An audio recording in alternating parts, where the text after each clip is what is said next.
स्वर्गदूत चैनल पर आप सभी का स्वागत है। वीडियो शुरू करने से पहले आपसे एक नम्र निवेदन है कि हमारे चैनल को सब्सक्राइब करें ताकि प्रेरणा और प्रकाश बढ़ाता रहूं। मासूम ने देखा कि मजहब के निर्माता, जिनको यीशु मसीह के पिता और दादाजी के बारे में भी अच्छे से पता नहीं था, वे लोग झूठ का उनकी 50 पीढ़ी पहले मरे हुए लोगों के नाम लिख डाले और जैसे तैसे मूसा से जोड़ते हुए अब्राहम तक और आगे ईश्वर से भी जोड़ दिया, ताकि लोगों को झूठ दिखाकर समझा सके कि यह मजहब सबसे पुराना है। कोई सबूत तो था नहीं और न कोई ऊपर जाकर मरे हुए लोगों से पूछेगा। मार्कुस और यूहन्ना ने झूठ लिखने से खुद को रोका, परंतु मत्ती और लूका बड़े विद्वान थे। बड़ा विद्वान कहा जाए या झूठा विद्वान कहा जाए, क्या कहना उचित होगा? आगे की बातों से शायद कुछ निष्कर्ष निकल सके। याद रहे, जैसे यीशु मसीह का कैरेक्टर या चरित्र गढ़ा गया है, वैसे ही इन चारों विद्वानों का कैरेक्टर भी एक काल्पनिक कैरेक्टर है। इतिहास में गॉस्पेल लिखने से पहले इन चारों विद्वानों के बारे में कहीं भी कुछ भी लिखा नहीं मिलता है, क्योंकि यह भी आसमानी किरदार हैं। क्या चारों सही में कोई विद्वान थे, या बकरी चराने वाले मित्र थे, या मूर्ति पूजक थे, या यहूदी थे? आखिर कौन थे?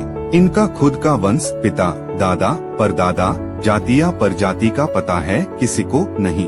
क्यों झूठ का यीशु मसीह का वंशावली बनाया गया या इन विद्वानों के नाम पर झूठ का बनवाया गया? सभी को जानकारी होनी चाहिए कि आज भी 2400 साल बाद, जहां शिक्षा में कंप्यूटर और एआई हर व्यक्ति तक पहुंच चुका है, शायद ही किसी को अपने 10 पूर्वजों का नाम याद होगा या रिकॉर्ड होगा। जरा सोचिए कि ये चारों कैसे विद्वान थे, जिनको दूसरे का, जी हाँ, अपना नहीं दूसरे का 50 पूर्वजों के बारे में पता था। किसी को आश्चर्य नहीं होना चाहिए कि अब्राहमिक मजहब वालों ने इस वंशावली का भरपूर दुरुपयोग किया है। मजहब के ठेकेदारों ने हर बात पर इसी वंशावली की बात करते हैं, जैसे कि अपने पिता की वंशावली हो, तुरंत दिखाना चालू कर देते हैं कि इस मजहब का तार तो ईश्वर से जुड़ा हुआ है। अरे भाई, थोड़ा तो अकल लगाओ। जिन विद्वानों को अपने पिता दादा का पता नहीं, जो यीशु मसीह के पिता दादा का नाम भी गलत लिखा हो, उनके झूठ के बनाए हुए वंशावली को तुम क्यों रट कर याद करते हो?